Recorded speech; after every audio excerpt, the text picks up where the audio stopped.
Assalamualaikum warahmatullahi wabarakatuh. Salam Guru Penggerak. Perkenalkan, saya Andri Gunata Tasman, Guru Teknik Otomotif di SMK Negeri 2 Kota Bogor. Saya merupakan calon guru penggerak angkatan 7 dari Kota Bogor. Pada video kali ini, saya ingin berbagi mengenai aksi nyata pada modul 1.4, yaitu budaya positif. Selamat menyaksikan.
Waalaikumsalam warahmatullahi wabarakatuh.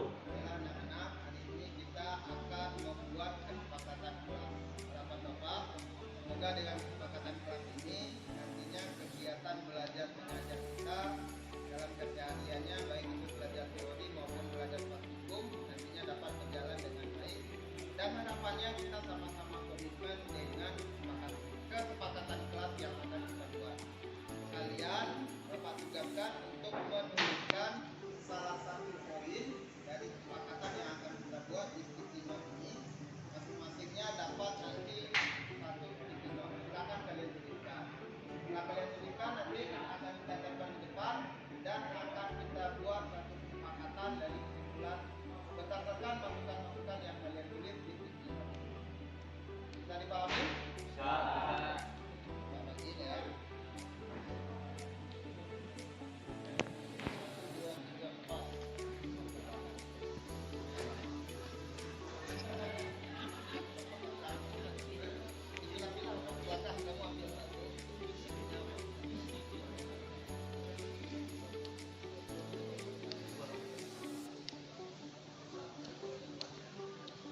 Kalau yang kebanyakan simpan dulu aja.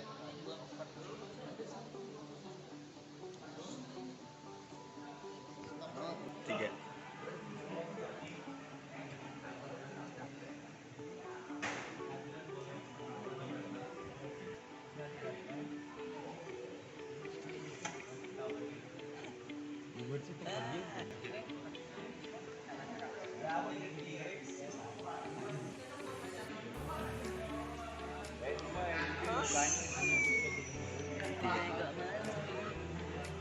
Yang udah boleh langsung kita pilih Ya lu banyak amat itu kertas ya. Nanti gue 4 aja. Tidak sama orangnya.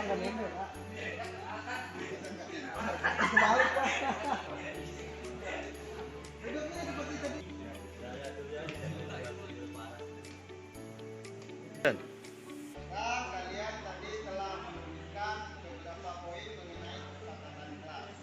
Nah, tentu saja kalian penasaran kan apa saja yang ditulis oleh teman-teman kalian dan bagaimana nanti kesimpulannya. Jadi Bapak sedang merombokkan ke dalam beberapa kelompok yang sedikit yang mengenai kehadiran, yang mengenai seragam, aktivitas praktikum, penggunaan alat dan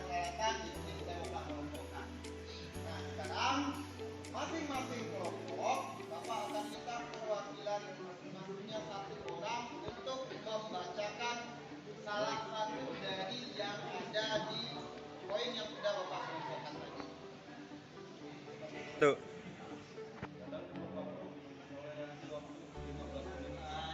Toleransi waktu selama 15 menit.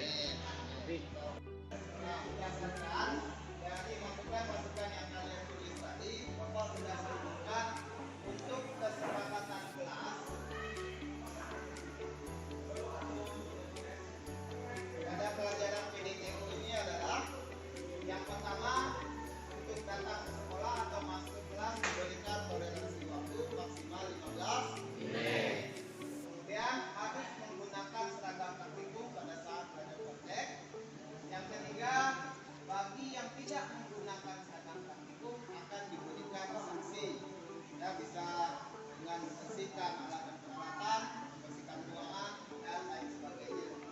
Kemudian yang keempat, setelah selesai melakukan pelajaran praktikum, maka wajib untuk merapikan kembali alat-alat yang digunakan. Yang kelima, untuk kebersihan, alat-alat tersebut harus dikembalikan ke ruangan tool. Kemudian setelah selesai praktek, bengkel ini juga harus rapi, artinya harus disapu kembali. Kemudian untuk kehadiran, berikan toleransi tanpa keterangan oleh alfa itu maksimal hanya 3 kali. Kemudian tidak boleh menggunakan aksesoris yang berlebihan, termasuk juga penggunaan sepatu diharuskan sesuai dengan aturannya, sepatu yang berwarna hitam. Itu kesepakatan kelas kita yang telah kita susun. Bagaimana di awal tadi? Wa ala alihi wa sahbihi ajmain, amma ba'du.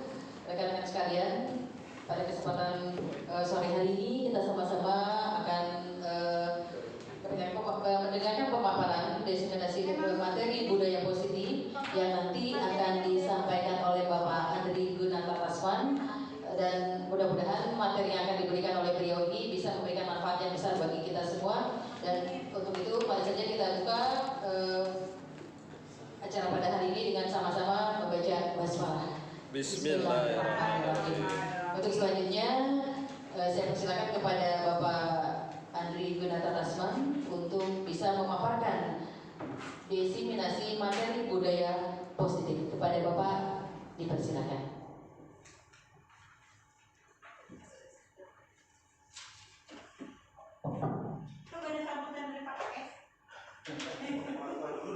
Bismillahirrahmanirrahim. Assalamualaikum warahmatullahi wabarakatuh. Waalaikumsalam warahmatullahi wabarakatuh. Alhamdulillahirabbil alamin. Assalatu wassalamu ala asrofil anbiya'i wal mursalin wa ala alihi wa sahbihi rasulullah ajmain. Amma ba'du. Pertama dan terutama sekali, marilah kita ucapkan puji dan syukur atas kehadirat Allah Subhanahu wa taala yang telah melimpahkan rahmat dan karunia-Nya kepada kita sehingga kita dapat berkumpul di ruangan ini dalam rangka kegiatan diseminasi budaya positif yang nantinya akan saya sampaikan dalam kegiatan pendidikan guru penggerak angkatan 7. Selanjutnya salawat dengan salam marilah kita kirimkan buat junjungan Nabi besar kita Nabi Muhammad SAW yang telah berusaha payah membawa umatnya dari alam kegelapan, alam kebodohan kepada alam yang berilmu pengetahuan seperti yang dapat kita rasakan pada saat sekarang ini. Yang sama-sama kita hormati Bapak Ibu Guru yang di tengah-tengah kesibukannya di sore hari ini telah meluangkan waktunya untuk dapat mengikuti kegiatan ini. Kemudian juga terima kasih kepada Bapak dan Ibu Guru yang telah membantu sehingga kegiatan ini dapat terlaksana dengan lancar sebagaimana mestinya. Baiklah Bapak dan Ibu semuanya, sebelumnya perkenalkan dulu, saya berdiri di depan ini bukanlah sebagai seorang narasumber, bukanlah pemateri, tetapi pada siang hari ini lebih tepatnya kita melakukan coaching teman sejawat. Jadi saya di sini ingin berbagi, ingin berdiskusi dengan Bapak Ibu semuanya dalam rangka untuk menyampaikan sedikit materi yang saya dapatkan dalam program guru penggerak di angkatan yang ke-7. Jadi Bapak dan Ibu, lebih kurang selama 2 bulan saya telah mengikuti program guru penggerak, di mana dalam 2 bulan tersebut saya telah menjalani 4 modul. Ya, di modul yang pertama itu ada 4 jenis submodul. Modul 1.1 yaitu mengenai filosofis pendidikan Ki Hajar Dewantara, modul 1.2 mengenai nilai dan peran guru penggerak, modul 1.3 mengenai visi guru penggerak, dan yang terakhir adalah modul 1.4 yaitu mengenai budaya positif. Jadi pada sore hari ini saya akan mendiseminasikan atau mengimpaskan materi yang telah saya berikan tersebut kepada Bapak Ibu yang hadir di sini. Baiklah Bapak dan Ibu, perkenalkan dulu secara singkat, nama saya Andri Gunawan Tasman. Saya merupakan guru teknik kendaraan ringan otomotif di SMK Negeri 2 Bogor yang pada saat ini sedang menjalani program guru penggerak di angkatan yang ke-7. Selanjutnya, sebagaimana tadi sudah saya sampaikan sedikit, bahwasanya di modul 1.4 kami peserta program guru penggerak diminta untuk membuatkan salah satu tugas yang disebut dengan aksi nyata. Jadi dalam aksi nyata tersebut, kami calon guru penggerak diminta untuk mengimbaskan atau menyampaikan materi-materi yang telah diberikan pada program guru penggerak tersebut di sekolah tempat bertugas. Jadi sebelum kita mulai, kita lihat dulu mengenai budaya positif yang nanti akan kita kupas dan kita diskusikan. Jadi budaya positif itu dapat diartikan sebagai pembiasaan hal-hal yang baik dan positif yang dilakukan di sekolah maupun di lingkungan yang dapat membawa pengaruh yang baik bagi peserta didik dan lingkungannya. Jadi untuk terciptanya budaya positif tersebut harus diawali dengan kegiatan-kegiatan yang lebih familiar dalam lingkungan kita, yaitu dengan istilah pembiasaan positif. Khusus untuk di sekolah kita, di SMK Negeri 2 Bogor ini, contohnya adalah budaya 3S, senyum, sapa, salam. Kemudian yang lebih sederhana lagi adalah pada saat kita mau memulai pembelajaran, kita buka dengan doa bersama. Begitu juga setelah selesai melakukan proses pembelajaran, kita tutup dengan doa bersama. Kemudian yang erat kaitannya dengan kegiatan praktikum di produktif, ya, misalkan kita melakukan budaya 5R, rapi, resik, rawat, ringkas, ya, itu merupakan contoh-contoh dari budaya positif yang kita lakukan di sekolah kita. Selanjutnya, untuk membangun budaya yang positif, sekolah perlu menyediakan lingkungan yang positif, aman dan nyaman agar murid-murid mampu berpikir, bertindak, dan mencipta dengan merdeka, mandiri, dan bertanggung jawab. Jadi tentu saja supaya budaya positif ini dapat terlaksana dengan baik dan menjadi budaya di sekolah atau di lingkungan kita, maka perlu menyediakan lingkungan yang positif, aman, dan nyaman, sehingga pembiasaan-pembiasaan baik itu lama-kelamaan akan menjadi budaya positif. Supaya materinya tidak terlalu berat, ya. Di sini ada satu permainan supaya kita lebih fresh, ya. Nama permainannya adalah sederhana, yaitu kepalan tangan. Jadi pada permainan kepalan tangan ini, Bapak dan Ibu diminta untuk membuat sebuah kepalan tangan. Ya, bebas, saya boleh kepalan tangan kiri, boleh kepalan tangan kanan.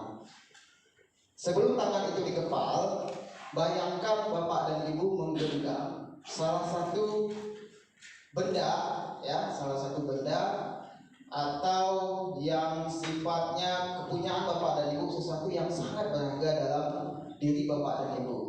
Kemudian setelah itu genggamlah barang tersebut erat-erat, ya. Kemudian ada salah satu teman, ya, rekan atau orang lain yang meminta untuk diberikan kepadanya, ya. Berarti diminta untuk buka kepala tangan, kemudian Bapak dan Ibu diminta untuk memberikan.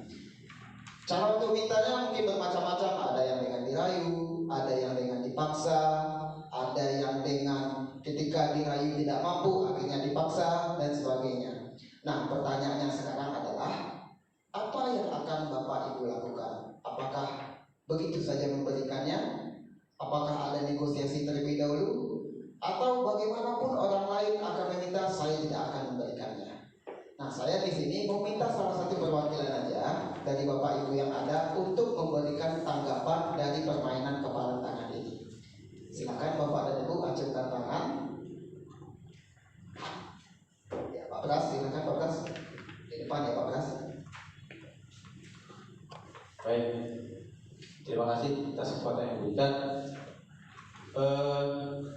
Kalau menurut saya, ketika membuka itu bergantung dari motivasi kita. Jadi saya cenderungannya tidak akan ngasih gitu ya. Itu walaupun berdasarkan sogokan, iming-iming dan sebagainya. Jadi begitu Pak yang bisa saya sampaikan. Terima kasih. Tepuk tangan buat Pak. Luar biasa jawabannya. Ada satu lagi ya Bu Emma Rahmawati di depan ya Bu Emma. Silakan Bu Emma. Kalau untuk saya sendiri pribadi, tapi ini terinspirasi dari dosen saya waktu itu memberikan tugas, ya. Kemudian yang namanya mahasiswa pasti ingin mendapatkan nilai yang mudah, cepat, tanpa berpikir. Karena ketika waktu dosen itu datang, kita lagi ngegrombol nyari jawaban. Nah, dosen itu bilang begini, bodohnya kalian kalau kalian memberikan sesuatu dengan mudah. Ya. Kalau kalian memperoleh jawaban tersebut dengan susah payah, maka kalian harus pelit. Tapi kalau kalian memperoleh sesuatu tersebut dengan mudah, maka kamu berbagilah, karena berbagi sebagian dari pahala. Jadi dari situ saya selalu mengatakan, kalau saya mudah memperoleh sesuatu, saya akan bagi-bagi ke teman saya. Tapi kalau saya sulit memperoleh hal tersebut, saya akan pelit. Supaya apa? Pelit di sini bukan berarti saya tidak mau berbagi, supaya mereka pun mau belajar bahwa mencari sesuatu itu perlu usaha. Itu saja yang saya bisa berikan. Cukup belajar ya Bapak Ibu. Sekarang mari kita lihat apa kaitan permainan ini dengan materi yang akan saya sampaikan. Jadi kaitannya adalah dengan posisi kontrol. Kita ambil contoh dari jawaban Pak Pras tadi. Kalau menurut Pak Pras itu situasional ya, situasional. Maksudnya kalau misalkan orang lain itu meminta, ya kalau caranya nggak baik, ya tetap akan digenggam seperti itu. Ya, sama juga mungkin dengan jawaban Bu Emma. Kalau mendapatkannya itu susah, ya nggak akan diberikan. Kalau mendapatkannya didapatkan dengan mudah, gampang, ya anggap beramal kepada yang lain. Jadi kesimpulannya kita lihat slide berikutnya. Sebelum ke sini ya, nanti di sini ada yang namanya posisi kontrol ya, atau teori kontrol. Jadi yang menentukan bagaimana sikap dan diri kita itu adalah diri kita sendiri, bukan orang lain. Ya, apakah orang itu memaksa, apakah orang lain itu akan membujuk kita. Tapi kalau diri kita mengatakan tidak, ya tidak akan terjadi. Jadi kesimpulannya adalah yang bisa mengontrol diri kita adalah diri kita sendiri, bukan orang lain. Begitu juga dalam posisi kita sebagai hubungan kita guru dengan siswa. Ya, yang bisa mengontrol murid itu sebenarnya murid sendiri. Ya, kita hanya mengarahkan, tidak bisa mengontrol mereka. Mari kita lihat untuk budaya positif ini ada beberapa sub materi nanti yang akan saya sampaikan. Kita mulai dari yang paling atas itu ada perubahan paradigma, kemudian dilanjutkan dengan disiplin positif dan motivasi, dilanjutkan dengan keyakinan kelas, dilanjutkan dengan pemenuhan kebutuhan dasar, kemudian 5 posisi kontrol, dan yang terakhir adalah segitiga restitusi. Jadi dari 6 sub materi tersebut kaitannya adalah dengan pelaksanaan budaya positif. Yang pertama kita lihat mengenai perubahan paradigma. Nanti di perubahan paradigma itu ada sub materinya yaitu mengenai stimulus respon dibandingkan dengan teori kontrol. Nah ini yang kaitannya dengan permainan yang kita lakukan tadi. Yang pertama perubahan paradigma. Perubahan paradigma itu adalah perubahan cara berpikir kita. Ya, perubahan paradigma itu mungkin bisa bergeser dengan lingkungan kita, dengan siapa kita berteman, ya bagaimana lingkungan kerja kita. Kemudian juga bisa bergeser juga dengan bertambahnya pendidikan, bertambahnya kedewasaan. Jadi supaya terjadinya perubahan paradigma tersebut dapat kita lakukan yang pertama mulai dari diri sendiri. Kemudian yang kedua memberikan contoh dan menjadi tauladan. Nah kalau kita sebagai seorang guru tentu yang nomor 2 ini sangat erat dengan kita memberikan contoh dan menjadi tauladan bagi murid adalah menciptakan suasana belajar yang kondusif, aman, nyaman, dan menyenangkan. Dan yang keempat, mengembangkan bakat dan minat peserta didik. Jadi poin nomor 1 sampai poin nomor 4 ini kaitannya erat dengan profesi kita, ya, sesuatu yang kita jalani dalam keseharian kita sebagai seorang pendidik atau seorang guru. Nah, selanjutnya marilah kita lihat mengenai teori kontrol. Yang namanya teori tentu ada ahlinya, ya, yang menemukan teori tersebut. Jadi teori kontrol yang saya paparkan di depan ini diambil dari ahli yang bernama Dr. William Glasser dalam teori yang namanya teori kontrol atau kontrol teori. Nah, di sini ada 4 poin, di mana keempat poinnya diawali dengan kata ilusi. Ya, ilusi lawan katanya adalah realita. Realitanya seperti ini. Ternyata bukan realita, tapi ilusi. Azan ya Bapak Ibu, kita break dulu, dengarkan dulu suara azan.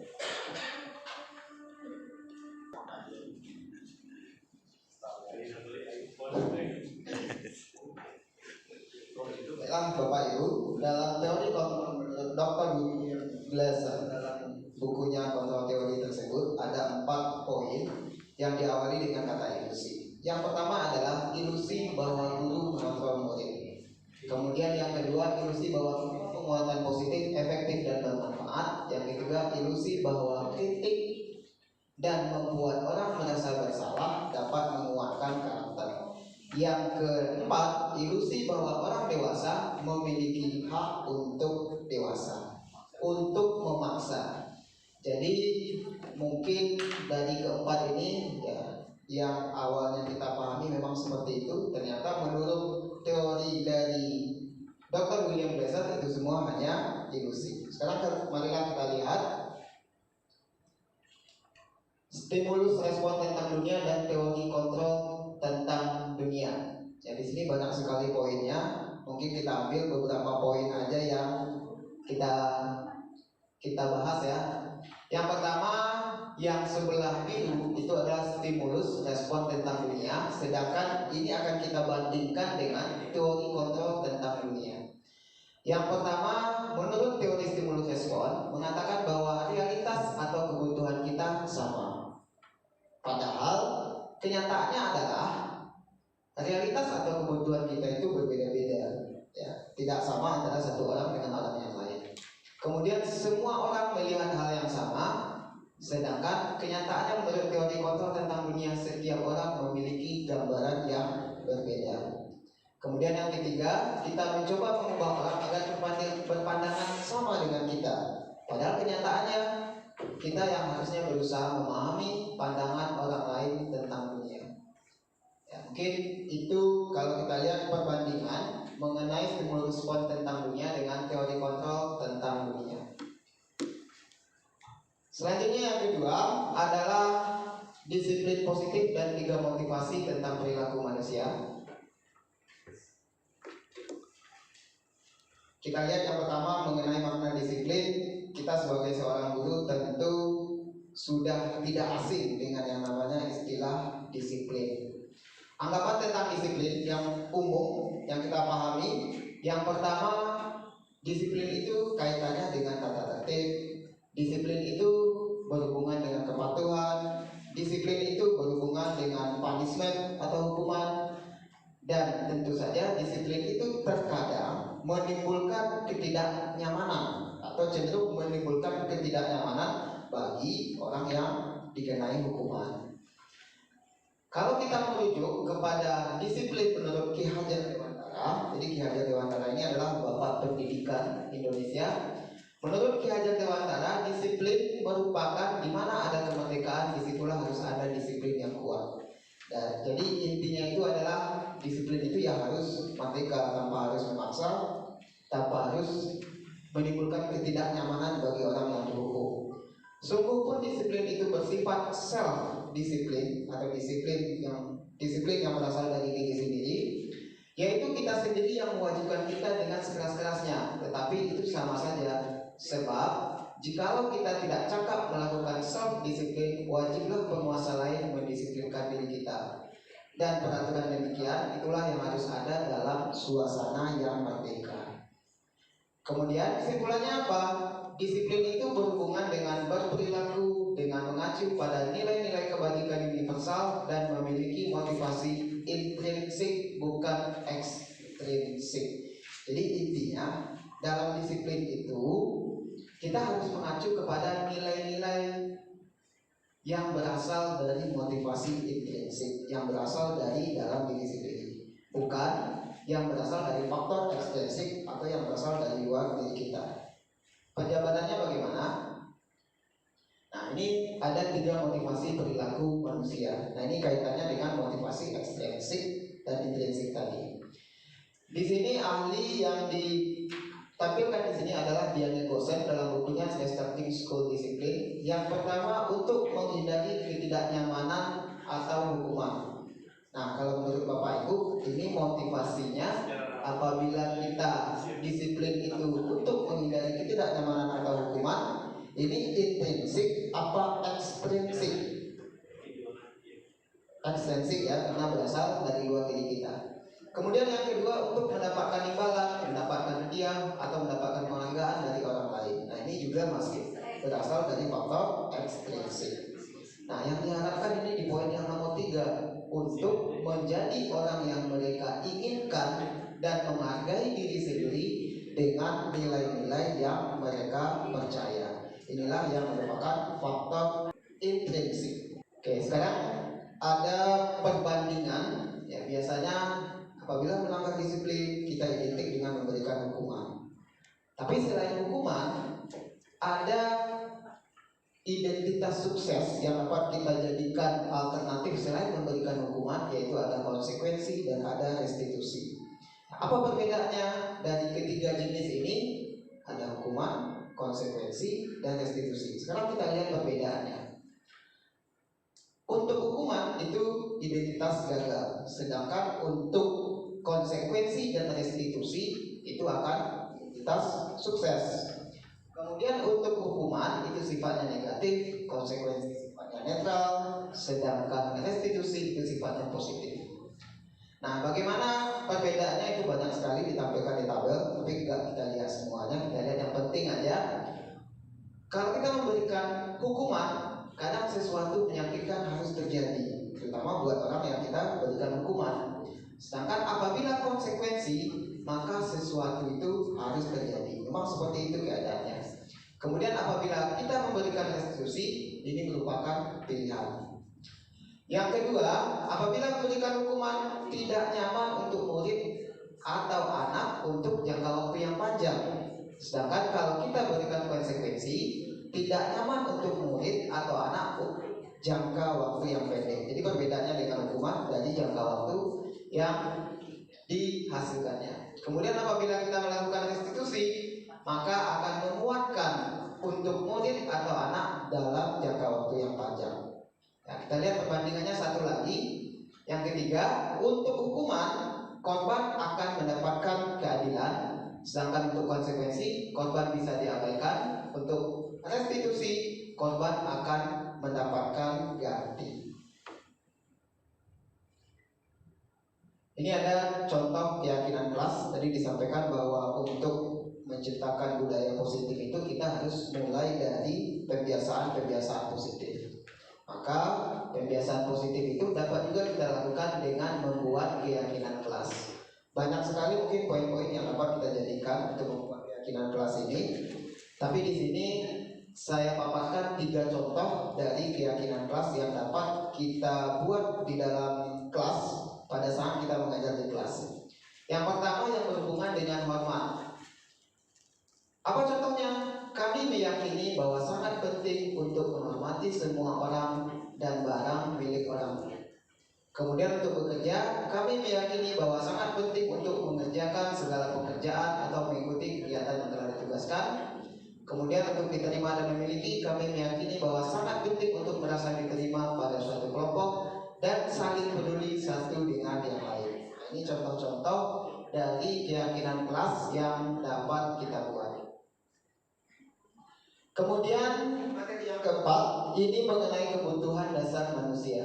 Jadi setiap tindakan manusia itu memiliki suatu tujuan. Semua yang dilakukan adalah merupakan upaya maksimal untuk mencapai tujuan yang diinginkan. Ketika mendapatkan apa yang diinginkan, maka sebetulnya kita sedang memenuhi salah satu dari 5 kebutuhan dasar manusia. Jadi kalau kita hubungkan dengan pekerjaan kita sehari-hari sebagai seorang pendidik, ternyata baik itu pelanggaran yang dibuat oleh siswa, baik itu misalkan ketidakdisiplinan siswa, itu diawali dengan 5 kebutuhan dasar dari siswa itu yang belum terpenuhi. Apa saja 5 kebutuhan dasar tersebut? Marilah kita lihat. Kita mulai dulu dari yang di tengah, ya. Kebutuhan yang pertama itu adalah kebutuhan bertahan hidup atau survival. Saya rasa kebutuhan untuk bertahan hidup ini tidak hanya ada pada manusia, tapi juga semua makhluk hidup butuh untuk bertahan hidup. Nah, sekarang kita lihat apa contohnya dalam lingkungan sekolah kita. Anak akan melakukan pelanggaran apabila dia merasa kebutuhan bertahan hidupnya itu terancam. Contohnya seperti ini. Ada anak yang tidak nyaman belajar pagi-pagi. Kadang dia ngantuk, kadang dia sengaja datang terlambat karena harus sarapan dulu di luar. Nah, itu salah satu contoh pemenuhan kebutuhan dia harus bertahan hidup, yaitu dia harus sarapan atau makan terlebih dahulu. Ya, itu contoh dari bertahan hidup atau survival. Kemudian kebutuhan dasar yang kedua, kita lihat yang sebelah kanan atas, kebutuhan akan cinta dan kasih sayang atau belonging. Contohnya adalah misalkan ada anak yang di dalam keluarganya itu terjadi broken home, ya, atau keluarganya yang tidak kurang kasih sayang, kurang mendapatkan kasih sayang dari orang tuanya, kurang harmonis. Nah, itu akan berakibat juga kadang anak akan sering datang terlambat, sering tidak masuk, sering bolos. Kemudian kalau diajak diskusi, diajak berbicara, kadang juga tidak bisa diajak berkolaborasi atau bekerja sama. Itu adalah salah satu dari kebutuhan dia akan cinta dan kasih sayang yang tidak terpenuhi. Kemudian kita lihat kebutuhan selanjutnya adalah kebutuhan akan penguasaan atau power. Jadi dalam diri anak-anak kita itu, mereka juga butuh memperlihatkan saya ini lebih dari teman-teman saya yang lain, ya, bisa lebih jago dalam suatu pelajaran, bisa lebih jago dalam fisik, bisa lebih jago dalam olahraga. Kadang mereka itu untuk memperlihatkan bahwa mereka lebih, kadang mereka harus melakukan tindakan-tindakan yang misalnya terkesan melanggar aturan. Kemudian kebutuhan selanjutnya adalah kebutuhan akan kesenangan atau fun. Contohnya misalkan ada anak yang pada saat kita ngajak tapi anaknya sibuk melukis. Ternyata dia lebih fun atau lebih senang dengan melukis dibanding dengan pelajaran kita. Tapi terkadang caranya nggak benar sama anak-anak. Nah, itu adalah kebutuhan mereka akan kesenangan yang kadang tidak terpenuhi. Jadi mereka mencari kesenangan cuma di waktu atau momen yang tidak tepat. Selanjutnya ini hampir mirip dengan kesenangan, kebebasan. Kadang dalam keseharian kita sebagai seorang guru yang biasanya identik dengan aturan, ya, yang biasanya identik dengan batasan-batasan, norma-norma, kadang anak itu merasa tidak bebas, merasa dikekang dengan adanya aturan. Misalkan aturan harus baju masuk ke dalam biar rapi, aturan harus menggunakan sepatu yang berwarna hitam. Karena mereka pengen bebas, sepatunya nggak berwarna hitam, tapi warna lain gitu. Karena tidak terpenuhinya kebutuhan mereka akan kebebasan. Nah, itu 5 kebutuhan dasar manusia. Selanjutnya kita lihat 5 posisi kontrol. Nah, ini menarik nih Bapak dan Ibu. Jadi ada 5 posisi kontrol, ya. Dalam teorinya itu ada 5 posisi kontrol, tapi nanti kalau kita bahas mungkin lebih dari 5. Apabila kalau kita kaitkan dengan kondisi kita di SMK Negeri 2 ini. Mari kita lihat dulu posisi kontrol apa saja. Yang pertama adalah posisi kontrol sebagai penghukum. Maksudnya adalah apabila kita melihat anak yang melanggar, yang tidak disiplin, kita biasanya memberikan hukuman kepada mereka yang terkadang kesannya tidak menyambung hukuman yang kita berikan dengan kesalahan Saya pernah mengalami, tapi bukan di sini, waktu saya masih sebagai seorang siswa. Jadi pada saat itu karena saya terlambat, diberikan hukuman membuat di buku tulis 2 halaman, ditulis berulang-ulang. Tulisannya adalah saya tidak akan terlambat lagi datang ke sekolah. Sampai penuh seperti itu. Jadi sampai penuh. Karena kalau dipikir apa hubungannya keterlambatan ini dengan hukuman yang diberikan. Nah, kemudian kadang posisi kontrol sebagai penghukum ini ciri lainnya adalah suara kita agak lebih meninggi, lebih keras dengan amarah yang kadang juga tidak terkontrol. Nah, saya jujur posisi sebagai penghukum ini pernah atau mungkin sering saya lakukan dalam aktivitas pekerjaan saya sebagai seorang pendidik. Kemudian kita lihat yang nomor 2 yaitu pembuat rasa bersalah. Jadi contohnya adalah misalkan ada siswa yang membuat kesalahan, siswanya datang terlambat. Nah, kita tidak memberikan hukuman ke dia, ya, kepada anak tersebut, tapi dengan nada yang lebih lemah, lebih lembut, menyampaikan ke anak tersebut, jangan terlambat lagi nak. Kalau kamu terlambat, nanti ibu yang ditegur sama kepala sekolah. Nah, kadang dengan kita berbicara dengan nada diri seperti itu, kadang anak merasa salah, ya, merasa salah.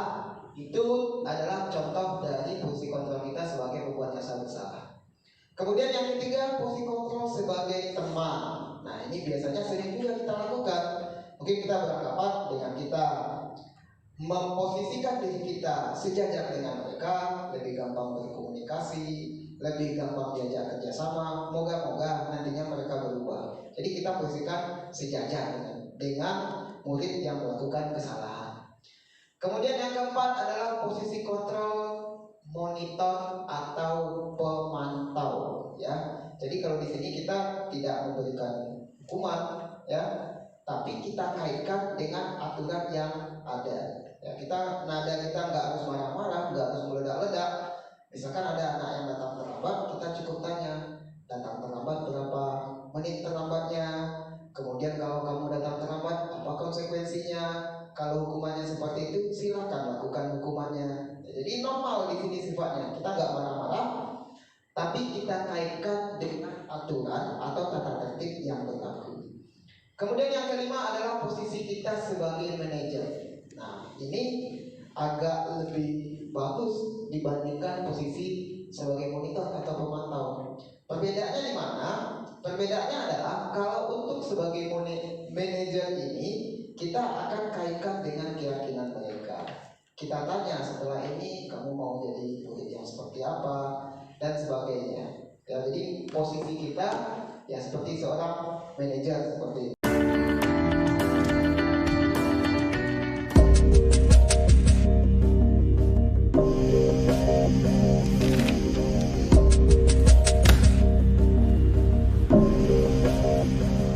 Naren!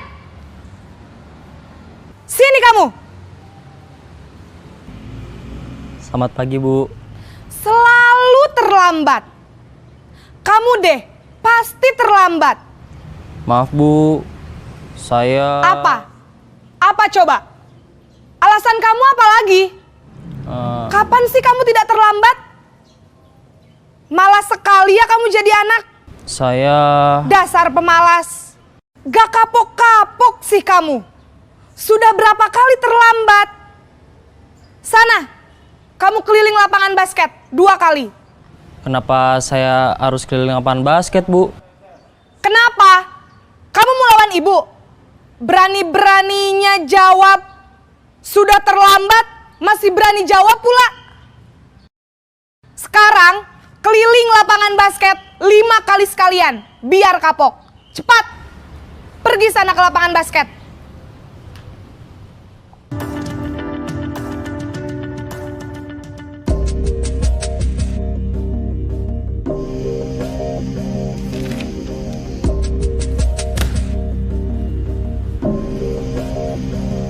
Naren!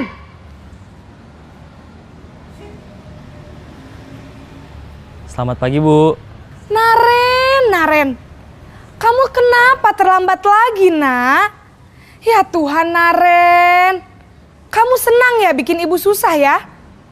Kalau kamu terlambat lagi, nanti ibu yang ditegur bapak kepala sekolah, nak. Disangka ibu tidak bisa membina kamu. Duh, gimana ini? Maaf Bu.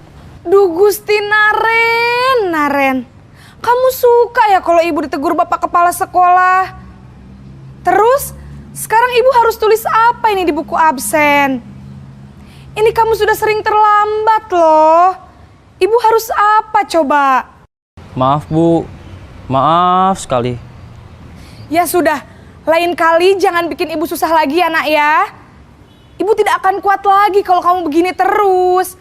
Bisa jantungan kalau ibu ditegur bapak kepala sekolah. Sana cepat ke kelas. Maaf ya Bu. Maaf sekali. Posisi pembuat rasa bersalah berbicara dengan nada tenang.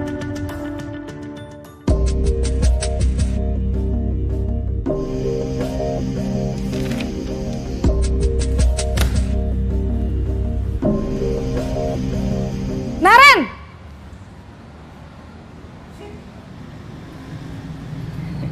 Selamat pagi Bu. Wah, sudah jam berapa ini nak? Terlambat lagi ya sayang. Iya Bu. Habis ibu saya lupa bangunkan saya Bu. Kamu malah menyalahkan ibu kamu. Kamu bukannya anak yang larinya paling kenceng. Kok terlambat sih? Iya Bu. Saya memang terlambat bangun tadi. Jadi biarpun saya lari kencang, tetap gak kekejar Bu. Ya sudah sana. Nanti lain kali larinya lebih kenceng lagi ya. Biar gak terlambat lagi. Bikin seneng ibu. Demi ibu. Bisa kan? Bisa lah Bu. Ya sudah sana masuk kelas. Ibu beresin urusan absen kamu. Kamu ini ada-ada saja.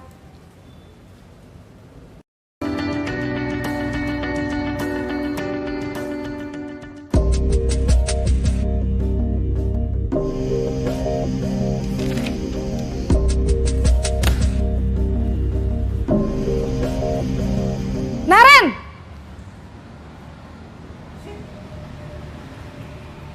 Selamat pagi Bu. Naren, apa peraturan sekolah kita tentang jam berapa kita harus masuk sekolah, nak? Kita harus di sekolah jam 7 Bu.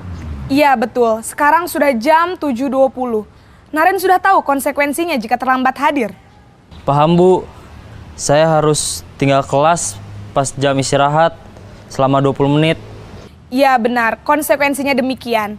Jadi nanti jam 9.30 pas istirahat, kamu harus tinggal di kelas, kerjakan tugas tambahan untuk ketertinggalan kamu, ya? Baik Bu.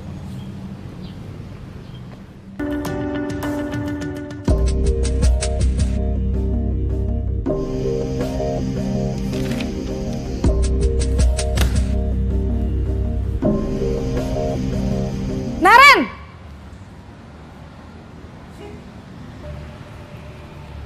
Selamat pagi Bu. Selamat pagi Naren. Maaf Bu, saya terlambat. Iya, sekolah masuknya jam 7, sekarang sudah jam 7.20. Jadi sekarang bagaimana ini Naren? Maaf Bu, saya lupa setel alarm saya semalam. Baiklah, menurut kamu, keyakinan sekolah yang mana yang perlu kamu tingkatkan? Menghargai diri sendiri dan orang lain mungkin ya Bu. Setuju. Jadi, apakah Naren meyakini prinsip saling menghormati tersebut? Iya Bu, saya meyakininya. Apakah Naren bersedia memperbaiki masalah keterlambatan ini? Bersedia Bu. Bagaimana kamu akan perbaiki masalah keterlambatan ini? Saya akan coba untuk tidak lupa menyetel alarm saya Bu. Baik, kalau Naren lupa menyetel alarm di rumah, ada orang yang kira-kira bisa bantu mengingatkan tidak? Ada Bu, kakak saya, Kak Ema. Ada lagi selain Kak Ema? Selain Kak Ema, ada ibu saya. Baik, jadi yang mengingatkan Naren adalah Kak Ema dan ibu kamu ya? Kira-kira akan mulai setel alarm kapan nih Naren? Setelah pulang sekolah, akan segera saya lakukan. Baik, Jadi Naren akan setel alarm untuk bangun besok pagi dan akan diingatkan oleh kakak dan ibunda Naren ya. Ada lagi yang mungkin perlu dilakukan Naren agar tidak terlambat bangun lagi? Tidak ada, Bu. Baik Naren, terima kasih untuk kerjasama kamu. Sekarang kamu perlu kembali ke kelas untuk belajar. Baik, Bu. Terima kasih.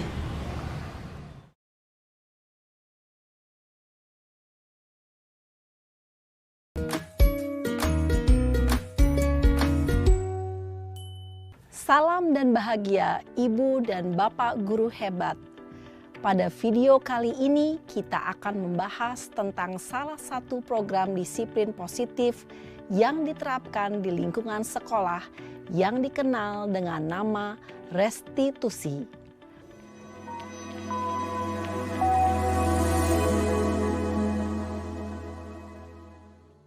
Restitusi dikembangkan oleh pakar pendidikan Diane Gosson, berlandaskan pada teori kontrol Dr. William Glasser. Segitiga restitusi adalah suatu proses dialog yang dijalankan oleh guru atau orang tua agar dapat menghasilkan murid yang mandiri dan bertanggung jawab. Pada saat guru di posisi manajer, aspek yang dikembangkan pada murid adalah motivasi intrinsik, sehingga penanaman nilai-nilai kebajikan dapat tumbuh dan berkembang menjadi suatu kebiasaan positif yang akhirnya membentuk karakter murid. Proses dialog ini terdiri dari 3 langkah yang digambarkan pada ketiga sisi pada segitiga restitusi. Sisi pertama adalah menstabilkan identitas. Sisi yang kedua adalah validasi tindakan yang salah. Dan sisi yang ketiga adalah menanyakan keyakinan.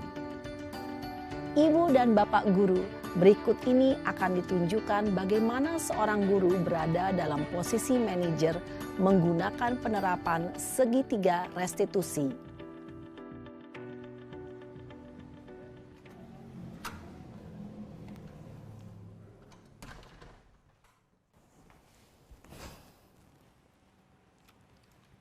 Siang Sarah.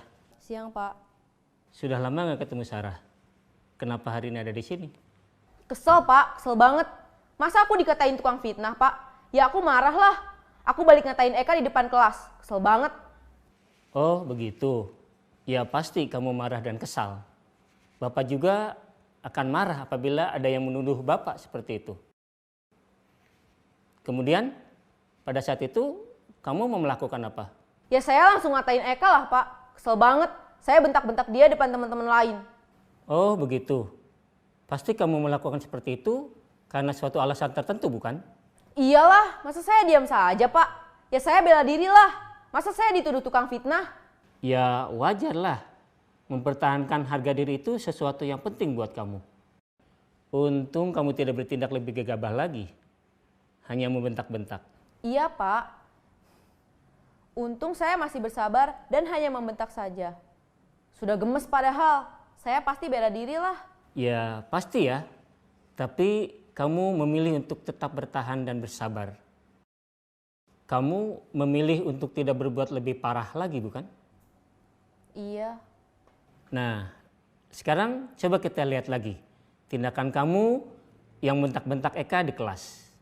Tindakan kamu itu kira-kira sesuai dengan keyakinan kelas atau prinsip kamu tidak? Enggak lah Pak. Capek Pak jadi pemarah. Jadi keyakinan atau prinsip mana yang kurang sesuai dengan keinginan kamu? Ya, saya sebenarnya sangat menghargai orang lain. Mungkin saat itu saya menjadi emosi, jadi tidak menunjukkan sikap itu. Kamu meyakini tidak? Menghargai orang lain itu penting buat kamu. Yakinlah Pak. Iya, setuju. Kita harus saling menghargai. Namun, ada juga keyakinan yang kita sepakati yang perlu kita jalankan apabila kita sedang marah, bukan? Ya saya bisa lebih proaktif, mulai dengan diri sendiri. Saya bisa jadi lebih bersabar, mengambil waktu jeda untuk berpikir mau apa selanjutnya. Kira-kira kamu bersedia memperbaiki masalah ini tidak? Bersedia Pak. Kalau kamu memperbaiki masalah ini, kamu akan menjadi orang seperti apa? Saya akan menjadi orang yang bertanggung jawab kali ya Pak. dan senantiasa proaktif? Iya, menurut kamu bagaimana rasanya menjadi orang seperti itu? Ya nyaman lah, bangga bisa bersabar dan menahan diri. Baiklah kalau begitu. Yuk kita pikirkan bagaimana memperbaiki masalah ini.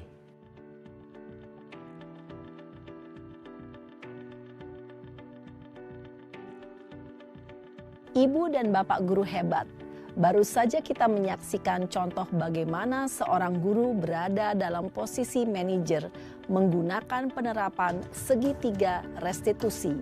Mari kita bahas satu persatu. Pada sisi pertama, menstabilkan identitas berdasarkan pada prinsip bahwa membuat kesalahan adalah bagian dari proses pembelajaran. Sisi pertama dari segitiga ini berperan menggeser identitas murid dari identitas gagal ke identitas sukses. Murid yang sedang bertingkah laku yang tidak pantas atau menarik diri saat itu sedang mengalami identitas gagal. Bila kita mengkritiknya, maka posisinya tidak akan berubah. Kita bisa mengajukan pernyataan-pernyataan ini. 1. Membuat kesalahan sesuatu yang wajar. 2. Manusia tidak ada yang sempurna. 3. Kita bisa memperbaiki masalah ini. 4. Saya tidak menanyakan kesalahannya. Saya lebih fokus bagaimana memperbaiki masalah ini. 5. Apakah saat ini kamu tengah menjadi orang yang baik untuk dirimu sendiri? Pada sisi kedua, validasi tindakan yang salah berlandaskan pada prinsip bahwa setiap perilaku berupaya memenuhi suatu kebutuhan tertentu. Guru yang telah memahami teori kontrol akan bergeser dari pemikiran stimulus respon menjadi proaktif dan mencoba untuk mengenali tujuan dari perilaku murid. Mengenali dan mengakui kebutuhan murid ini dapat memperbaiki hubungan dengan murid tersebut. Pernyataan atau pertanyaan bisa disampaikan dengan nada suara tidak menghakimi atau memojokkan, sehingga dapat mengembalikan murid pada posisi positif. 1. Kamu bisa saja bertindak lebih gegabah lagi dari ini. 2. Kamu bukan melakukannya tanpa suatu alasan tertentu. 3. Kamu melakukannya karena mempertahankan sesuatu yang penting bagimu. 4. Mungkin kamu bisa mempelajari suatu perilaku baru yang lebih efektif. Bersediakah kamu mempelajarinya? Selanjutnya, kita akan simak sisi terakhir, yaitu menanyakan keyakinan. Teori kontrol menyatakan bahwa pada dasarnya kita termotivasi secara intrinsik. Pada saat perilaku yang salah telah divalidasi dan identitas sukses telah stabil, maka murid telah siap mengaitkan keyakinan-keyakinannya dengan tindakannya yang salah dan pemikirannya telah bergeser ingin menjadi orang yang dituju. Pertanyaan-pertanyaan ini dapat mengaitkan keyakinan-keyakinan yang dianut murid. 1. Sebagai keluarga atau kelas, apa yang kita yakini? 2. Nilai-nilai apa yang telah kita sepakati? 3. Seperti apa gambaran sebuah kelas yang ideal bagi kamu? 4. Kamu ingin menjadi orang seperti apa?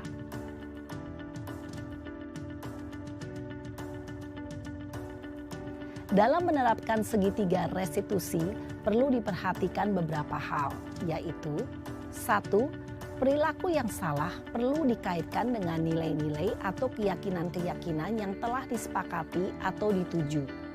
2. Kesediaan orang yang melakukan kesalahan untuk memperbaiki masalah. 3. Pemecahan masalah sebisa mungkin relevan atau memiliki hubungan dengan masalah yang ada. 4. Usaha. Perlu adanya suatu usaha perbaikan dari pihak yang berbuat kesalahan. 5. Waktu. Perlu didedikasikan waktu dari pihak yang berbuat kesalahan. Tanyakan kapan akan mulai diberlakukan usaha untuk memperbaiki masalah. Dengan memahami struktur penerapan segitiga restitusi, diharapkan guru dapat menerapkan posisinya sebagai manajer dengan mengajukan pertanyaan-pertanyaan bermakna yang dapat membuat murid menjadi lebih percaya diri, bertanggung jawab, dan mandiri. Nah, Ibu Bapak Guru perlu tidaknya mengikuti ketiga tahapan dalam segitiga restitusi bergantung pada ringan beratnya suatu permasalahan. Misalnya, bila permasalahan tersebut ringan, maka tidak perlu dijalankan secara berurutan. Bahkan bisa semudah menanyakan apa keyakinan yang kita sepakati.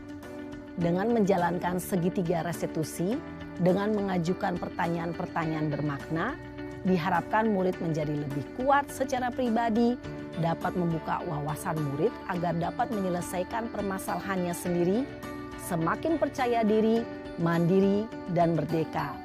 Salam dan bahagia, Ibu Bapak Guru hebat.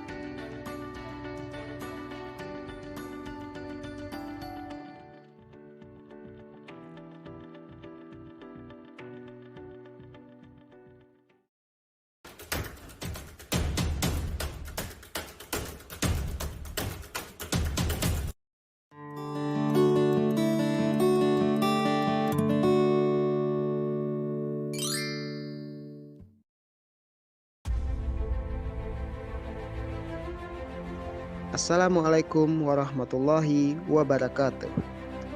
Salam guru penggerak. Perkenalkan, saya Andri Gunata Tasman, guru teknik otomotif di SMK Negeri 2 Bogor.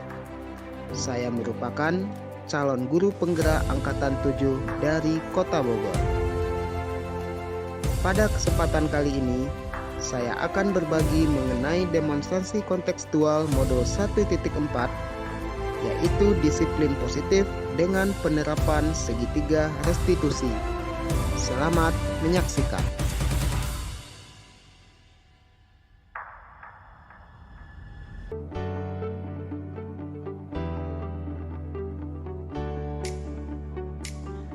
Pengertian restitusi. Restitusi adalah proses menciptakan kondisi bagi murid untuk memperbaiki kesalahan mereka, sehingga mereka bisa kembali pada kelompok mereka dengan karakter yang kuat. Restitusi bukan untuk menebus kesalahan. Restitusi adalah sebuah tawaran dan bukan paksaan. Restitusi fokus pada solusi dan dapat mengembalikan murid yang berbuat salah pada kelompoknya. Segitiga restitusi. Yang pertama, menstabilkan identitas. Yang kedua, validasi tindakan yang salah. Dan yang ketiga, menanyakan keyakinan.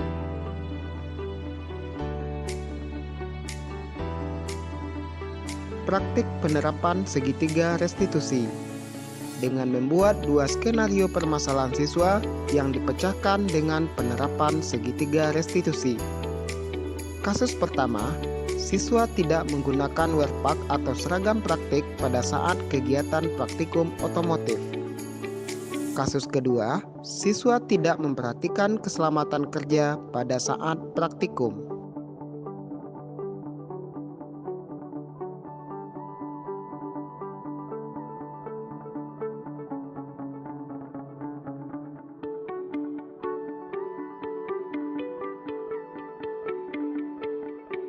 Kasus pertama, Rama, siswa kelas 12 teknik otomotif di SMK Negeri 2 Bogor.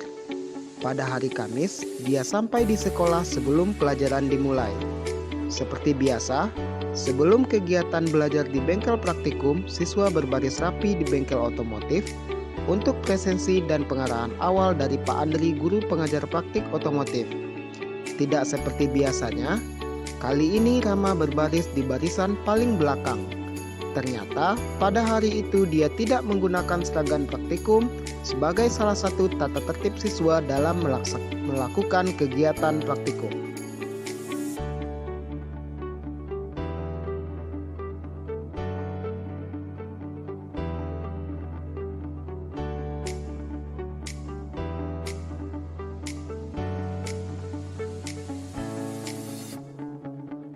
Kasus kedua, Rido adalah siswa kelas 12 Teknik Otomotif di SMK Negeri 2 Bogor. Pada saat pelajaran praktikum pemeriksaan silinder mesin di bengkel otomotif, ia terlihat ketakutan dan kebingungan setelah tidak sengaja merusak alat ukur silinder bor gauge. Alat tersebut tidak lagi bisa dirangkai dan dikencangkan dengan baik karena tadi ia secara paksa memutar baut pada alat ukur tersebut. Rido terburu-buru dan tidak hati-hati dalam penggunaan alat ukur silinder bor gauge. Hal ini menyebabkan ulir pada baut sudah tidak pas lagi. Padahal Rido tahu kalau untuk membeli alat tersebut sangat mahal sekali. Ya, Rama, silakan duduk, Rama. Gimana kabarnya, Rama? Jadi, Rama, tadi pada saat berbaris sebelum kita mulai pembelajaran hari ini, Bapak perhatikan Rama tidak berbaris di depan seperti biasanya. Kamu tadi berbaris di barisan paling belakang. Apa yang terjadi, Rama? Iya Pak, hari ini saya lupa untuk membawa seragam praktek. Saya sengaja berbaris di barisan paling belakang supaya tidak kelihatan sama Bapak. Oh begitu. Pasti kamu merasa berbeda dengan teman yang lain ya, karena tidak menggunakan seragam praktik. Betul Pak. Pasti kamu tidak membawa baju praktik karena alasan tertentu, bukan? Iya Pak, tadi pagi saya buru-buru karena saya harus berangkat dengan ayah, sehingga saya lupa memasukkan baju praktik ke dalam tas. Ya wajar lah kalau seperti itu. Kalau kita terburu-buru maka kita tidak bisa fokus dalam mengerjakan sesuatu. Bapak rasa tidak hanya kamu aja yang pernah mengalami hal seperti itu. Iya Pak, tadi pada saat sudah sampai di sekolah, baru saya ingat kalau pelajaran hari ini adalah pelajaran praktikum otomotif. Saya mau jemput lagi ke rumah, tidak memungkinkan karena ayah saya pasti akan terlambat untuk sampai di tempat kerja. Ya pasti ya, tapi kamu tetap memilih untuk masuk ke kelas praktikum walaupun tidak menggunakan seragam sebagaimana yang sudah ditentukan. Kamu memilih untuk tidak bolos di pelajaran praktik, bukan? Iya Pak. Nah, sekarang coba kita lihat lagi tindakan kamu yang tidak menggunakan seragam praktikum saat pelajaran praktik. Tindakan kamu itu kira-kira sesuai dengan keyakinan kelas atau prinsip kamu tidak? Enggak lah Pak, selain tidak memenuhi tata tertib kegiatan praktikum, tidak menggunakan pakaian praktik juga membuat saya tidak leluasa dalam melakukan kegiatan praktikum. Apalagi praktik dengan seragam seperti ini, pasti terlihat sangat kotor dan rusak terkena kotoran, debu atau emisi. Jadi, keyakinan atau prinsip mana yang kurang sesuai dengan prinsip kamu? Ya sebenarnya saya sangat paham dengan tata tertib kegiatan praktikum. Mungkin saya hanya terburu-buru tadi pagi karena tidak menyiapkan segala sesuatu kebutuhan di malam tadi Pak. Kamu meyakini tidak kalau penggunaan pakaian praktik dan tata tertib praktikum lainnya itu penting buat kamu? Yakin Pak? Ya, Bapak juga setuju. Kita perlu tata tertib kegiatan praktikum supaya kegiatan kita nanti dapat berjalan dengan tertib dan lancar. Dan yang paling penting adalah supaya kita terhindar dari kecelakaan kerja pada saat praktikum. Namun, ada juga keyakinan yang kita sepakati yang perlu kita jalankan apabila tidak menggunakan pakaian praktikum, bukan? Untuk hari ini, sesuai keyakinan yang kita sepakati, saya tidak bisa mengikuti kegiatan praktikum. Saya hanya bertugas membantu teman yang melakukan kegiatan praktikum untuk mencatat hasil dan menganalisis hasil praktikum. Bagus. Untuk kedepannya, bagaimana apa yang perlu kamu lakukan supaya tidak terjadi hal serupa? Untuk kedepannya, saya akan lebih mempersiapkan lagi perlengkapan sekolah saat malam hari agar pagi-paginya saya tidak terburu-buru Pak. Setuju. Jadi kalau kamu sudah memperbaikinya, kamu mau menjadi orang yang seperti apa? Saya akan menjadi orang yang disiplin dan mandiri Pak, insya Allah. Baiklah, kalau seperti itu, sekarang kamu silakan persiapkan kertas, persiapkan perlengkapan untuk menyusun laporan. Silakan bantu teman-teman yang hari ini melakukan kegiatan praktikum di bengkel otomotif. Baik Pak, terima kasih atas perhatiannya. Iya, sama-sama. Silakan ke bengkel. Terima kasih Pak. Assalamualaikum Pak. Waalaikumsalam. Terima kasih. dulu. Rido, barusan Bapak perhatikan Arya kesulitan untuk melakukan penyetelan jarum dial Borgik. Yang ini ya, karena bautnya tidak bisa dikencangkan lagi. Sebelumnya Rido, apakah mengalami hal yang sama dalam menggunakan alat ini? Iya Pak, pada saat saya praktikum tadi menggunakan alat ini, saya juga kesulitan dalam merangkai. Tapi maaf Pak sebelumnya, alat itu rusak karena ketidaksengajaan saya dan kelalaian saya Pak. Oh begitu. Pasti sekarang kamu merasa nggak enak sama Arya ya? Karena dia tidak bisa lagi praktikum menggunakan alat ini. Betul Pak. Pasti kamu tidak sengaja merusakkannya karena alasan tertentu, bukan?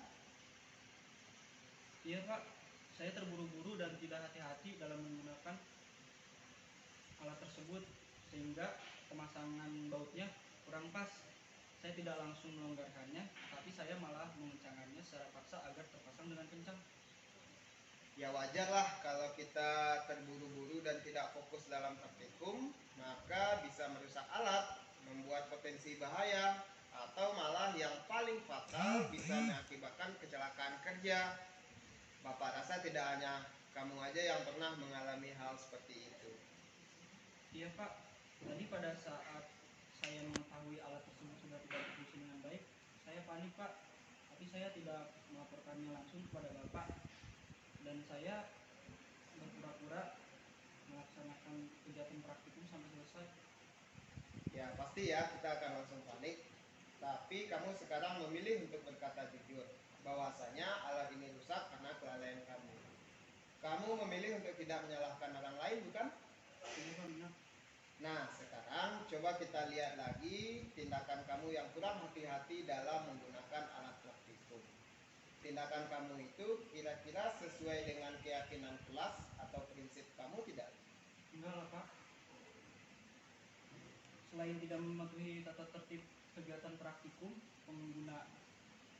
kecerobohan dalam penggunaan alat praktikum juga dapat membahayakan diri saya sendiri dan juga orang lain, apalagi alat silinder Borgik yang harganya mahal dan ketersediaannya di bengkel kita yang terbatas pasti akan mengganggu teman yang lain dalam melaksanakan kegiatan praktikum dengan alat yang sama. Jadi keyakinan atau prinsip mana yang kurang sesuai dengan prinsip kamu? Ya, saya sebenarnya sangat paham dengan tata tertib kegiatan praktikum. Mungkin karena saya terburu-buru juga, tadi karena kurang memahami langkah-langkah praktikum dan juga karakteristik alat yang saya gunakan Pak. Kamu meyakini tidak kalau kehati-hatian dan keselamatan kerja dalam praktikum itu penting buat kamu? Yakin Pak? Ya, Bapak setuju. Kita perlu berhati-hati dan menghindari sifat terburu-buru dalam praktikum. Karena selain hasilnya tidak baik, itu juga mengakibatkan risiko bahaya dalam bekerja. Seperti kerusakan alat yang digunakan atau yang paling fatal adalah kecelakaan kerja pada saat praktikum. Namun ada keyakinan yang kita sepakati yang perlu kita jalankan apabila merusakkan alat, bukan? Untuk hari ini sesuai keyakinan yang kita sepakati, saya akan berusaha untuk memperbaikinya terlebih dahulu Pak. Dan juga saya sudah berdiskusi dengan teman kelompok saya untuk mencari baut yang sesuai dengan ukuran dial Borgiknya di toko otomotif atau toko peralatan listrik Pak. Bagus. Untuk kedepannya bagaimana? Apa yang perlu kamu lakukan supaya tidak terjadi lagi kejadian serupa? Untuk kedepannya saya akan lebih berhati-hati dalam melakukan kegiatan praktikum Pak. Jika saya belum yakin untuk menggunakan alat praktikum, saya akan berdiskusi kembali dengan teman saya atau saya meminta bimbingan dari instruktur. Ya, setuju Bapak. Jadi kalau kamu sudah memperbaikinya, kamu mau menjadi orang yang seperti apa? Saya akan menjadi orang yang bertanggung jawab Pak, insya Allah. Baiklah, kalau seperti itu. Sekarang kamu silakan kembali lagi ke bengkel. Selanjutnya nanti sepulang sekolah bisa mencari baut dial Borgik dengan ukuran yang sesuai. Ini bautnya dibawa aja supaya nanti bisa dicocokkan pada saat membeli. kasih atas perhatiannya. Iya, terima kasih juga sama-sama.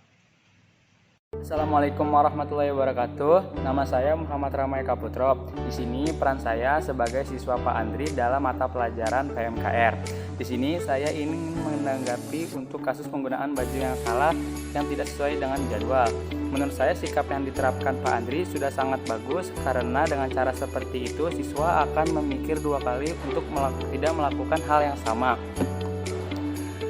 Karena konsekuensinya yaitu tidak bisa mengikuti pelajarannya. Untuk kedepannya, saya harap Pak Andri terus melakukan tindakan seperti ini agar siswa tidak seenaknya untuk memakai baju yang salah. Terima kasih, mohon maaf bila ada kekurangannya. Wassalamualaikum warahmatullahi wabarakatuh. Assalamualaikum warahmatullahi wabarakatuh.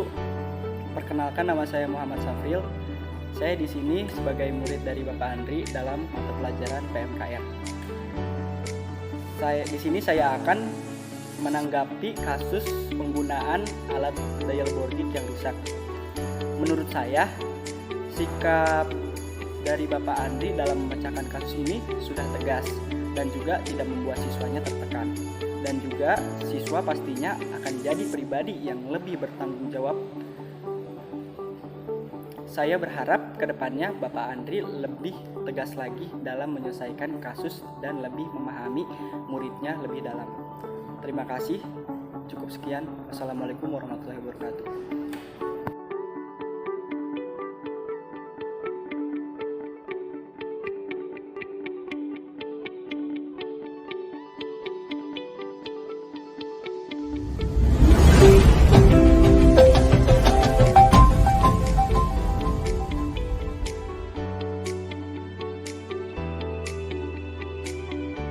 Kita mulai langkahnya itu dari dasar segitiga, ya.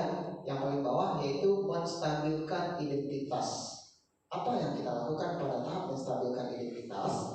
Ini dapat kita lakukan, tujuannya adalah supaya siswa yang tadinya emosinya tidak terkontrol, yang tadinya sedang marah, maka kita stabilkan dulu identitasnya. Caranya bagaimana? Dapat kita lakukan dengan contoh perkataan, ya, yang dapat kita sampaikan ke mereka. Kamu bukan satu-satunya yang pernah melakukan ini, yang pernah melakukan kesalahan ini. Kemudian dapat juga kita katakan, setiap orang pasti pernah melakukan kesalahan. Nah, harapannya dengan kita lakukan langkah menstabilkan identitas ini, maka siswa yang tadinya emosinya tidak terkontrol, mereka emosinya menjadi lebih terkontrol dan lebih mudah untuk kita ajak untuk berdiskusi dan berkolaborasi. Kemudian langkah yang kedua adalah melakukan validasi tindakan yang salah. Tujuannya adalah kita tidak langsung menjudge mereka, oh kamu salah, ya. Tapi kita lakukan dengan langkah-langkah yang lebih persuasif kepada mereka. Apa yang dapat kita lakukan? Yang pertama, kita tanyakan kepada siswa, kamu tentu punya alasan mengapa melakukan ini, ya, sehingga mereka setelah emosinya terkontrol, mereka merasa dekat dengan kita. Tujuannya adalah ya mereka mau bercerita dengan kita. Tanyakan alasannya, mengapa Ananda seperti ini, mengapa anak ibu seperti ini. Kemudian dapat juga kita lakukan dengan pertanyaan, adakah cara yang lebih efektif untuk mendapatkan apa yang harus kamu butuhkan? Ya, mungkin cara dia itu mungkin salah, tapi kita tanya, ada nggak cara lain yang lebih bagus? Kenapa mereka harus membuat seperti itu? Nah, itu adalah langkah yang kedua, melakukan validasi tindakan yang salah. Nah, langkah yang terakhir, langkah yang ketiga, yaitu di sisi segitiga sebelah kanan, menanyakan keyakinan. Keyakinan kelas apa yang telah kita sepakati. Ini dapat kita lihat apabila kita telah membuat kesepakatan di kelas yang kita ajar. Kemudian kamu ingin menjadi orang yang seperti apa? Ya, mudah-mudahan dengan pertanyaan atau dengan ucapan yang seperti ini, anak-anak berkeyakinan untuk menjadi siswa yang lebih baik lagi. Nah, selanjutnya ini ada sedikit dokumentasi dari saya. Sebenarnya dokumentasinya banyak, cuma saya tampilkan ya yang intinya adalah dalam kegiatan ya, aksi nyata dari modul-modul sebelumnya. Yang pertama itu saya pernah mencoba berdiskusi untuk membuat kesepakatan kelas. Ini pernah saya lakukan di kelas 10 OA. Jadi di kesepakatan kelas itu kita sama-sama sepakat ya untuk saling menghormati, saling menghargai, datang tepat waktu, menjaga kebersihan dan ketertiban kelas, menjaga kekeluargaan, bertanggung jawab atas tindakan yang dilakukan, bersikap sopan dan menjaga kesehatan. Kemudian ini ada dokumentasi lagi ya, ada 5 foto di sini mengenai budaya positif, misalkan bersikap sopan, datang tepat waktu, menjaga kebersihan dan saling menghargai. Oke, Bapak dan Ibu, sampailah sekarang kita di penghujung ya. 3 tahun lagi pensiun, jadi untuk mengasih respon mudah-mudahan ya seperti Pak Fitri, Pak Pras itu kan siswa saya supaya mengisi pembangunan ini dengan ya hasilnya ya. Ini yang kita tadi adalah positif. Tadi adalah budaya positif, budaya positif ini. Di budaya positif dan disiplin positif itu kan penjelmaan dari pengawasan melekat seorang guru. Okay. Nah ini kalau diterapkan ke siswa itu trik-triknya gimana ya? Nah, jadi pengawasan positif, disiplin positif itu kan pengawasan melekat seorang guru ya Pak. Nah ini kalau diterapkan ke siswa ini trik-triknya gimana? Nah tolong dijelaskan. Tidak usah banyak Pak, kita ada tanggal waktu ya Pak. Nah kita ada. Oke, terima kasih. Assalamualaikum warahmatullahi wabarakatuh. Waalaikumsalam warahmatullahi wabarakatuh. Kita kasih aplaus dulu untuk Pak Guma. Langsung saya jawab ya, Bapak Ibu. Nanti mungkin ada saya mintakan satu pertanyaan lagi aja ya, sebelum kita tutup. Saya jawab dulu terlebih dahulu pertanyaan dari Bapak Sumarsono. Tadi disampaikan pokoknya sebentar lagi akan pensiun ya Pak ya. Oke. Apa langkah-langkah yang dapat kita lakukan untuk menciptakan budaya positif di sekolah kita, di sekolah atau lingkungan tempat kita mengajar? Oke, kalau kita lihat di SMK Negeri 2 Bogor ini, mungkin kita bertanya dulu seperti ini. Apakah budaya positif itu sudah ada di sekolah? Kalau secara pribadi saya jawab, secara tidak sadar atau mungkin secara kita tidak menyadari ya, bahwasanya sebenarnya budaya positif di sekolah ini telah kita lakukan, telah terlaksana, tapi mungkin ada di beberapa poin yang harus kita maksimalkan. Contohnya tadi kita terbiasa dengan anak-anak membudayakan 3S, salam, senyum, sapa, kemudian kita awali dengan berdoa. Pada saat memulai pembelajaran, selesai pembelajaran kita tutup lagi dengan berdoa. Itu adalah contoh-contoh sederhana dari budaya positif. Misalkan kalau Bapak Sumarsono mengajar di bengkel teknik mesin misalkan, kita budayakan di bengkel itu sebelum kita mulai belajar ruang kelas kita sambut terlebih dahulu. Itu sudah satu contoh dari budaya positif. Setelah selesai menggunakan barang-barang peralatan di lab teknik mesin, kita kembalikan ke tempatnya dengan keadaan yang selamat, tidak ada alat yang rusak. Itu juga sudah merupakan budaya positif. Nah, dari hal-hal sederhana tersebut dapat saya simpulkan di sini, apa langkah-langkahnya? Langkah-langkahnya sebenarnya juga sederhana. Kita dapat memulai terlebih dahulu dari diri kita sendiri sebagai seorang guru. Apabila kita telah mencontohkan kepada siswa-siswa kita ajak bersalaman, kita senyum, kita nyapa, mereka nanti juga akan terbiasa dengan hal-hal yang seperti itu. Kemudian juga misalkan dalam kebersihan, ya kita berikan contoh kepada mereka, jangan buang sampah sembarangan, buang di tempat sampah. Nah, kita mulai dari hal-hal yang sederhana. Tapi yang paling sulit, ya, kalau memang mulai itu kadang kita bisa, tapi konsistennya itu ada di beberapa momen. Kadang yang mungkin kita tidak sengaja. Nah, itulah yang menjadi tugas besar atau PR besar bagi kita. Bagaimana supaya hal-hal baik yang sudah ada di sini dapat konsisten untuk kita terapkan.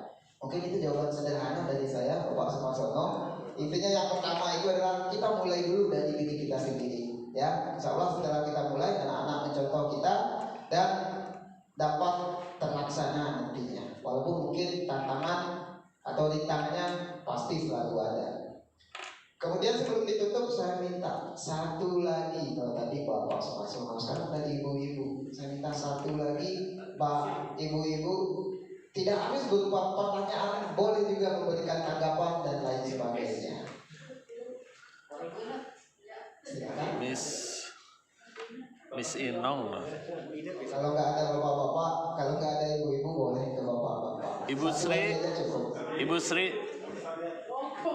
ada Ibu Pak Sri, ya? Ibu Sriono, Ada Pak Sriono, Sriani, atau Pak Indah ada?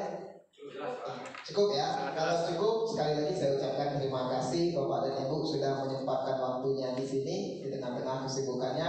Mudah-mudahan bertepatan dengan absen kita untuk kemok yang 4 sehingga tidak menghalangi Bapak Ibu untuk absen pulang. Sekali lagi terima kasih. Karena tadi saya dipersilakan oleh moderator, saya minta kembali kepada Bu Wiwi untuk bisa menutup kegiatan acara kita ini. Terima kasih. Wassalamualaikum warahmatullahi wabarakatuh. Waalaikumsalam warahmatullahi wabarakatuh. Alhamdulillah pemaparan yang sudah disampaikan oleh Bapak Andri Gunata Tasman sudah bisa kita sama-sama saksikan dan dengarkan. Mudah-mudahan juga di sesi yang kedua ini juga banyak memberikan manfaat yang besar kepada kita semua dan bisa dijadikan sebagai motivasi bagi kita semua. Dan saja acara kita pada kesempatan hari ini kita sama-sama duduk dengan pembacaan hamdalah bersama-sama. Alhamdulillah.